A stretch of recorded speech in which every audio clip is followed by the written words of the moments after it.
അധ്യാപക ജീവിതത്തിൽ നിന്ന് വിരമിച്ച ശേഷം പുസ്തകരചനയിൽ സജീവമായ എഴുത്തുകാരിയാണ് തിരുവനന്തപുരം സ്വദേശിയായ രണിത കെ. 8 പുസ്തകങ്ങൾ പൂർത്തിയാക്കിയിട്ടുണ്ട് ഈ എഴുത്തുകാരി. അവയിൽ 2 രചനകൾ പ്രകാശനം ചെയ്യാനാണ് രണിത നാട്ടിൽ നിന്ന് ഷാർജ പുസ്തകോത്സവത്തിലെത്തിയത്. എൻ്റെ പേര് രണിത കെ. നാട്ടിലെ തിരുവനന്തപുരത്ത് പട്ടത്ത് താമസിക്കുന്നു.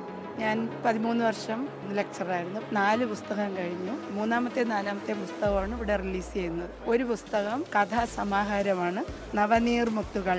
നീമ പബ്ലിഷേഴ്സ് തിരുവനന്തപുരത്ത് പബ്ലിഷ് ചെയ്തതാണ്. 2ാമത്തെ പുസ്തകം തിരുത്തലുകൾ നോവല്. 2 നീണ്ട കഥകൾ അടങ്ങുന്ന തിരുത്തലുകൾ. 8 പുസ്തകങ്ങൾ എഴുതി കഴിഞ്ഞു.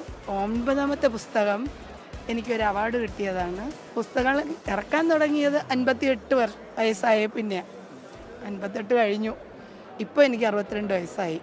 ഇതിനകം 4 ബുക്ക് ഇറക്കി. ഇനിയിപ്പോൾ 3-4 എണ്ണം ഒരുമിച്ചുണ്ട്, ഇറക്കാനുണ്ട്.